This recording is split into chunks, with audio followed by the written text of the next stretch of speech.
सारे भाई एक बार इस वीडियो को देखो, वीडियो अगर पसंद आया तो वीडियो को लाइक जरूर करना। अब देख तू। लेकिन ये साला कर क्या रहा है यहाँ पे? क्या गजब वीडियो बनाई है भाई।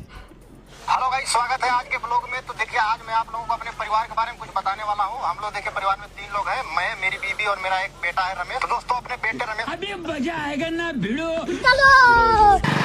तेरे को हेलमेट। अरे नमस्ते अंकल जी, रमेश का मैं दोस्त है? रोज साथ ही पढ़ने जाते हैं। अरे जिगरी फॉलो दोस्त करना है ना मेरा। भूले साथ में। पहचान नहीं रहे का? अच्छा, तुम ही उसके दोस्त हो? अंकल हाँ।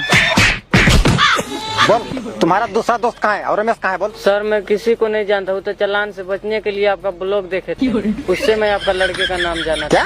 क्या फालतू मेहनत करवा दिया यार।